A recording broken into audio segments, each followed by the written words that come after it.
Hola mi gente, muchas bendiciones. Tengo dos versículos en los proverbios que quiero compartirlo con ustedes y una pequeña exhortación que les quiero hacer. Ese proverbio está en el capítulo 22 y el versículo 2 y el versículo 3. En el nombre de nuestro Señor Jesucristo, vamos a leerlo. El rico y el pobre se encuentran. A ambos los hizo Jehová. El avisado ve el mal y se esconde, mas los simples pasan y reciben el daño. Amén. Gracias, Señor, por tu palabra. Antes de entrar al desarrollo de la exhortación que le quiero exhortar, a esos dos versículos y a esta pequeña exhortación le voy a poner el título de Nuestra ignorancia no hace tentar a Dios. Nuestra ignorancia no hace tentar a Dios.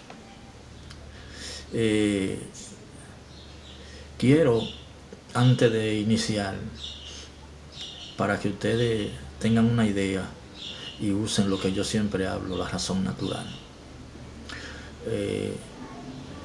Quiero hacerle, no una, por ejemplo, podría ser una anécdota, pero esto fue algo real que yo lo viví. Esto fue en los años 90, por ahí, entrando ya el 2000. Había un hermano de la congregación que entró en su último día y ya en su despedida de muerte.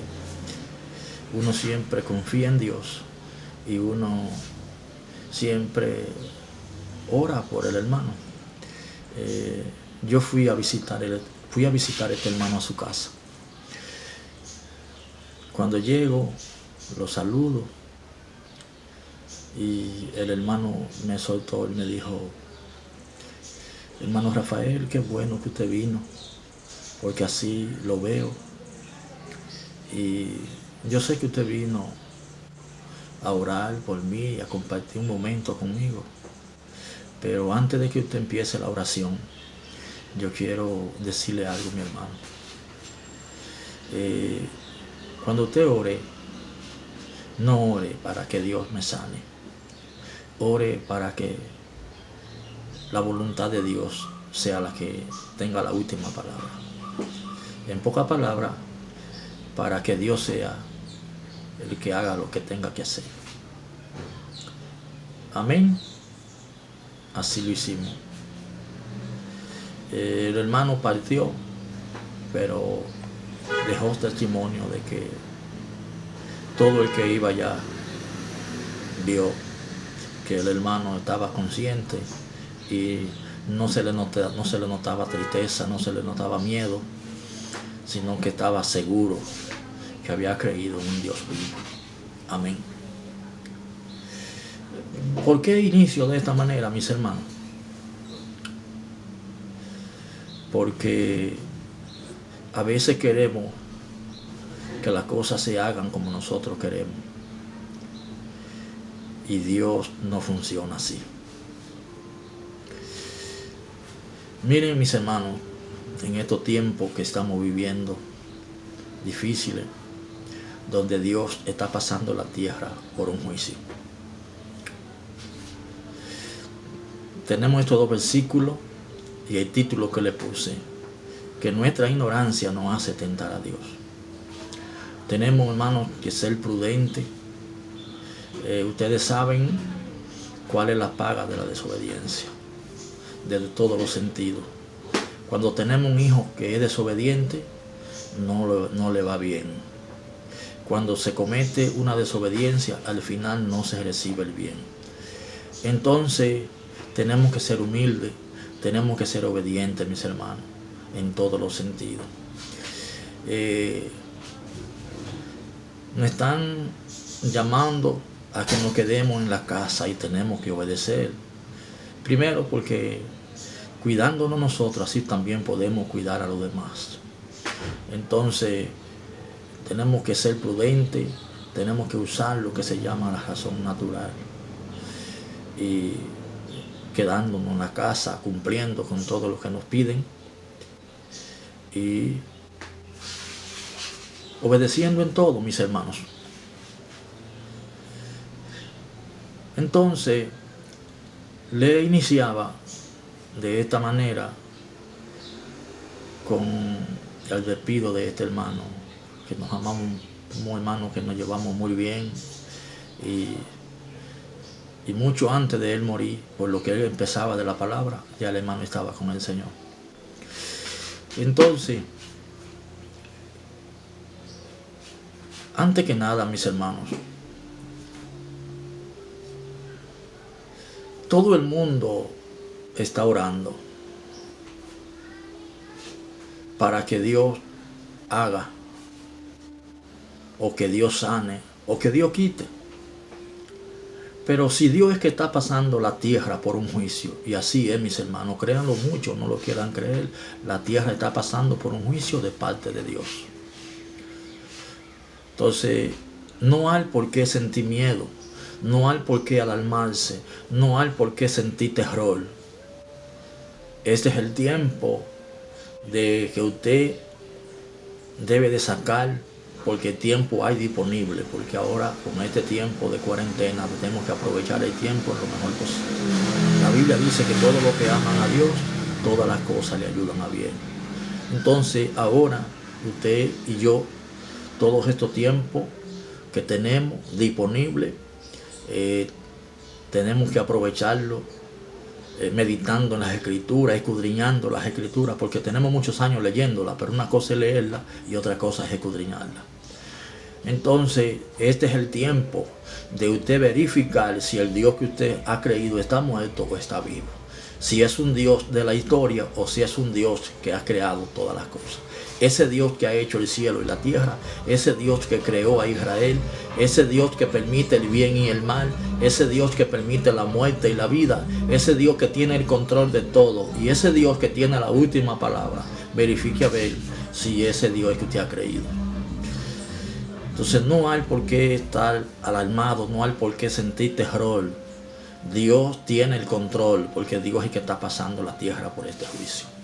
Entonces este proverbio dice ahí que se juntaron el pobre y el rico. Hoy estamos todos en el mismo barco.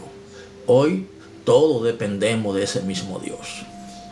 El último versículo, el versículo 3 dice que el prudente ve el mal y se esconde, pero el simple cruza y el mal le cae.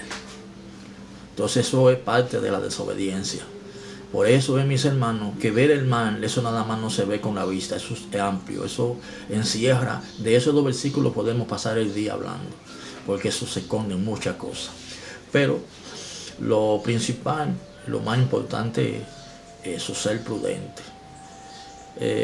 Jesús, después que terminó con los discípulos, le dijo que la tierra iba a pasar por un juicio, Jerusalén iba a pasar a ser saqueada y que iba a pasar por un juicio, pero que en el tiempo de ese juicio que trancaran sus puertas, y que hasta que Dios, también los profetas lo habían dicho eso, que Dios iba a pasar la tierra por un juicio y mientras estaba el juicio en la tierra que se escondieran, o sea que trancaran su puerta. Eso tiene su doble sentido, porque aunque estemos trancados en la casa literal, no permita que a su casa, en su mente donde usted vive, entre también nada negativo, nada que no le sea de edificación. Usted tiene la llave de su casa, de esa casa espiritual, que dijo Jesús, que ellos fueron, a través del apóstol Pablo, la escritura habla en los Efesios, que ellos pasaron a ser un edificio, una casa para Dios morar en ellos, en el Espíritu. Miren, mis hermanos, en este sistema, en este tiempo que estamos viviendo de desesperación, que lamentablemente muchas personas están desesperados, asustados, se han levantado lo que dice la Escritura, porque como está Dios pasando la tierra por un juicio, se está también cumpliendo las Escrituras. Las Escrituras dicen que se le iban a levantar muchos falsos profetas, que se le iban a levantar muchos brujos y de todo otro tipo de cosas, hablando cosas que son mentiras, engaños. Por ahí me han mandado a mí una nota de voz y unos videos acerca de que hay una sombra negra que va a cruzar por la casa y que esta sombra va a matar. Todo eso es mentira, mis hermanos.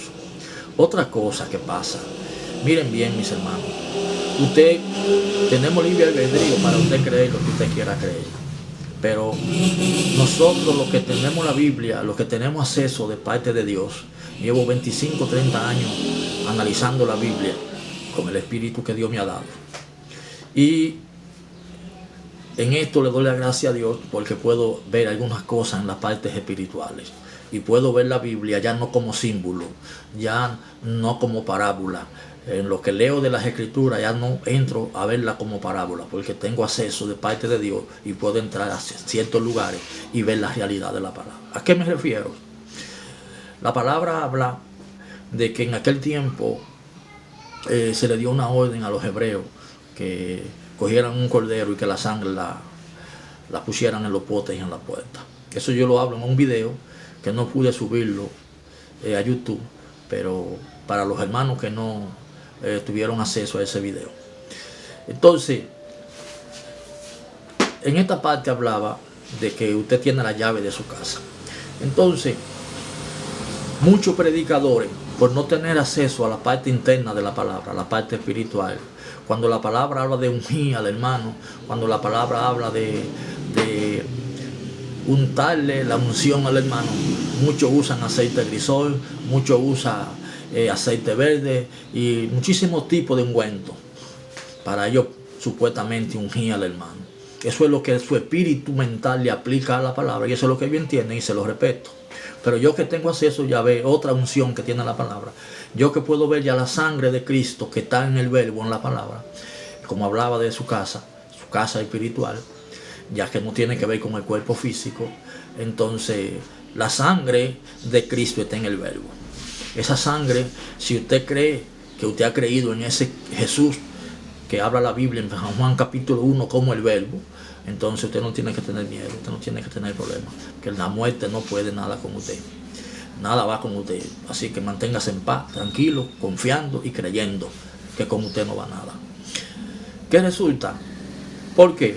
Porque de nada, usted puede untar aceite grisol, usted puede untar aceite verde, usted puede untar lo que usted quiera untar en los potes, en la puerta donde usted quiera untar. Y la puerta no se enferma, la casa física no se enferma, los blogs no se enferma. Lo que se enferma es su mente.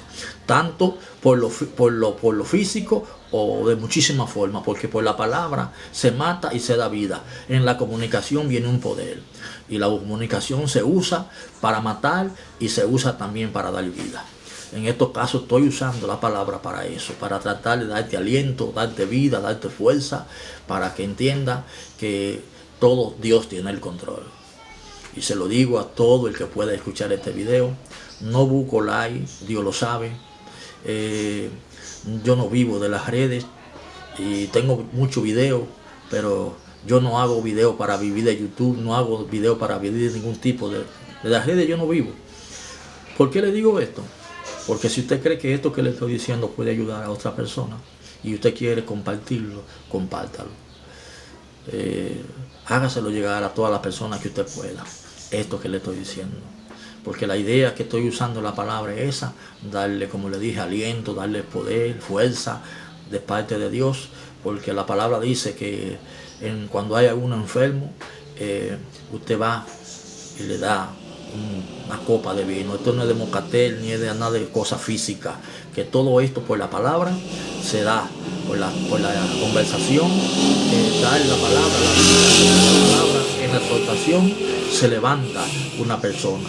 El pensamiento de una persona, los cielos de la mente de una persona pueden estar en el suelo, pueden estar nublados, y por el mensaje que un hermano con la luz de la palabra puede libertar al hermano. Porque el apóstol Pablo lo dice, el apóstol Pablo dijo, levántate entre los muertos y te alumbrará Cristo. Pablo entonces eso lo encierra, se queda ahí. Pero porque usted le diga a una persona que se levante, no se va a levantar. Es que el mensaje que Pablo llevaba era el que levantaba de los muertos. Porque Pablo fue llamado para eso. La palabra habla en los Hechos, creo que 26, desde el 15 en adelante, dice la palabra, que Pablo recibió el ministerio de parte de Jesús para que le abriera los ojos a los ciegos, para que lo libertara de las potestades de Satanás y para que le diera vida. Entonces todo esto era el mensaje que Pablo llevaba, llamado Jesús. La palabra dice que en aquel tiempo Jesús era siendo ellos. Pablo perseguía antes de pasar al ministerio. Pablo perseguía, pero Pablo no perseguía a Jesús, eran los apóstoles. Entonces, ¿quién era que iba en ellos? Era Jesús, pero ¿qué era lo que iba en ellos como Jesús? Era la enseñanza, la doctrina. Entonces, mis hermanos, tenemos la palabra ahí. Todo se está cumpliendo y todo se debe de cumplir. Porque quiero decirle algo, mis hermanos, y no le voy a hacer este video muy corto porque mi intención es seguir compartiendo con ustedes estos alientos de vida que tiene la palabra. Miren, el problema que está sucediendo ahora no es con el ser humano. Dios, cuando digo que Dios está pasando la tierra por un juicio, me voy a explicar para que ustedes me entiendan más. Hay una guerra entre la luz y la tiniebla. Hay una guerra entre Dios y el enemigo. Pero quiero decirle algo, que muchos predicadores no tienen ese acceso. Es que cuando hablo de que hay una guerra entre la luz y la tiniebla, entre Dios y el enemigo, es que Dios va en la mente de un grupo y el enemigo va en la mente de un grupo. Entonces todo lo que está sucediendo y todo lo que está sucediendo lo ha provocado el enemigo. En parte porque Dios se lo ha permitido. Pero ¿en quién es que el enemigo ha funcionado y en quién es que el enemigo funciona? Es en el ser humano.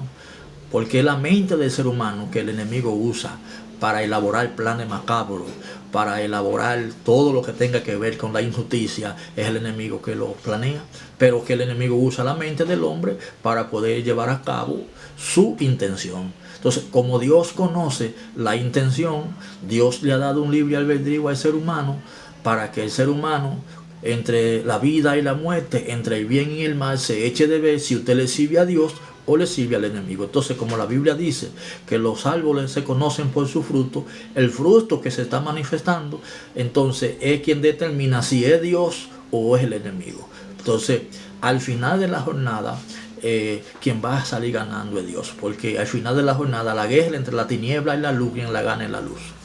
Al final de la jornada, mis hermanos, seremos vencedores. La Biblia dice que se echará una guerra entre el Cordero y los enemigos del Cordero, pero que el Cordero lo vencerá. Entonces después le hablaré, mis hermanos, sobre todo esto. Tengo también un video por ahí que pienso hacer del anticristo, que ahí también han habido muchas cosas, lo que se está esperando sobre un gobierno mundial.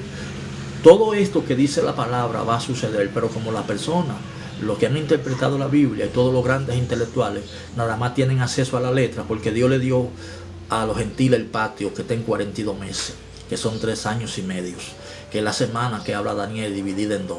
Jesús hizo su programa con Israel, se cerraron la puerta y se le dio la oportunidad al mundo de los gentiles. Por eso se le dio a José de Arimatea el cuerpo de Jesús. Entonces es lo que hay en el mundo, el cuerpo de Jesús, el verbo, la palabra, pero sin la vida, la letra. Entonces todo esto es un plan de Dios y Dios es el que tiene el control. Entonces como Dios es el que está pasando la tierra por un juicio, Dios es el que sabe lo que ha de hacer y cómo ha de terminar la cosa. De nada sirve que usted haga lo que haga, Dios sabe lo que está haciendo. Y ya Dios, usted no tiene que pedirle a Dios lo que Dios debe de hacer. Quiero dejarle por último algo que quizá otros lo entiendan de otra manera, pero yo lo entiendo de otra forma, por lo que tengo, como dije, acceso a lo que Dios me ha dado. En una ocasión se le pidió a David que movieran el arca de Dios de un lugar a otro. Cuando mueven el arca, que van en el camino, Dios, para manifestar su poder y que no necesita ayuda del hombre, los que llevaban el arca se iba a caer. Y hubo alguien que, para que el arca no se cayera, le metió la mano y trató de agarrar. Y dice la escritura que Dios lo mató. Entonces usted diría, la intención de este individuo era ayudar. La intención de este individuo era evitar que al arca de Dios le sucediera el mal. Sin embargo, Dios lo mató. Y usted diría, Dios es injusto. No, Dios no es injusto, Dios es justo. Lo que pasa es que Dios Dios quiere decir en esa escritura que usted no tiene que ayudar a Dios. Por ninguna situación que esté presente, por nada lo que suceda, usted tiene que ayudar a Dios. Dios sabe, a Dios no tienen que decirle lo que hay en el mente del hombre, a Dios no tienen que decirle los pensamientos del hombre, que Dios de antemano todo lo sabe. Entonces Dios sabe lo que tiene que hacer. Dios no necesita ayuda del hombre. Dios tiene su programa y tiene todo programado para que en el tiempo de su voluntad suceda lo que tenga que suceder. Y Él se va a encargar de provocar y de promover y de llevar la situación que tenga que darse para que las cosas de Dios se vayan cumpliendo. Entonces, eso sucedió en el tiempo de Jesús también. En el tiempo antes de Jesús manifestarse, se levantaron unos grupos con la intención de liberar a Israel. Usted diría, esas son intenciones buenas, porque aquel Teuda y aquel Judas que se levantó con un grupo, se levantaron con diferentes grupos, la intención era liberar a Israel. Pero dice la Biblia que perecieron, no pudieron, porque nadie puede hacer nada sin Jesús. Todo fundamento que no esté Jesús en el centro se cae. Por eso fue que Jesús dijo, separado de mí, nada poder hacer. Entonces, separado de Jesús no se puede hacer nada. Pero como todo el mundo conoce a un Jesús humano, un hombre que fue en la Palestina, nadie cree en Jesús. Son pocas las personas que creen en Jesús, el verbo de Dios. Son pocas las personas que creen a Jesús de esa forma que la vio Juan. Todo el mundo está en una historia de que un niño nació, creció y murió y resucitó. Y todo eso es verdad. Pero lo que pasa es la interpretación por lo que la mente humana ha entendido y ve. Porque como el ser humano, desde que ve en la palabra, su mente le hace un cuerpo, le han hecho figura a todo. Y por eso todo el mundo está, la mayoría, en la historia, en el pasado o en un futuro. Pero es difícil entrar a ese presente donde Dios no está lejos. Dios no está en el espacio. Dios está con usted y está conmigo. Muchas veces usted lo ignora. Y Dios no quiere que usted crea que Dios está tan lejos. Dios se lo dijo a Israel. Yo no estoy de aquel lado de la mar, ni estoy lejos de ti. Estoy en tu boca y en tu corazón para que me confiese. Se ha llegado el tiempo de que se vaya a arrepentir y se arrepienta. Job caminó mucho tiempo sin Jesús, sin Dios. Porque Job hablaba de lo que no entendía. Hablaba de lo que no conocía, nada más por lo que había oído. Pero llegó el tiempo de encontrarse con Dios y dijo, hoy me arrepiento en polvo y ceniza, porque entendió a Dios, vio a Dios. Jacob y aquellos hombres vieron a Dios cara a cara, pero no fue un cuerpo ni una figura que vieron. Porque la Biblia dice que para ver a Dios hay que morir. No hay cuerpo físico, sino una forma de ver y entender las cosas. Su espíritu con el que usted interpreta la palabra, ve y conoce todo. Ese espíritu suyo como el mío tiene que ser eliminado por el Espíritu de Cristo para que usted pueda tener acceso a Dios. Porque es el Espíritu de Cristo el que nos lleva al Padre. Eso tiene sus declaraciones. Que después, mis hermanos, pues trataremos todos estos temas si Dios nos lo permite. Así que muchas bendiciones y ánimo contra el miedo. Hay una frase en un libro mío por ahí que se llama Elevando el Pensamiento, que hay una frase que dice, piensen como dioses y nunca serán pequeños. Y un salmo lo dice también, piensen como dioses y nunca serán pequeños. No tenemos por qué sentir miedo. La muerte no nos debe aterrar a nosotros. El enemigo mucho menos. Porque el que está en nosotros es más poderoso. Dice la Escritura que si Dios es con nosotros, ¿quién contra nosotros, mis hermanos? Así esta exhortación va para todo el mundo, mis hermanos. Dándole aliento, levantándole el ánimo a todo el mundo. Quedándonos en la casa, cumpliendo con todo lo que nos han establecido las autoridades. Y eso, la intención de ellos también es ayudar, porque nadie quiere que a nadie le vaya mal. Entonces, es el enemigo el único culpable. No culpe a ningún ser humano. La guerra no es con el hombre. La guerra es de Dios con el enemigo. Pero como le decía, esto es una obra. Como el enemigo funciona en la mente del hombre, Dios le va a pagar a cada quien conforme a su obra. Así que el Dios de paz y el Dios de misericordia me le cubra con la sangre de Cristo. Amén.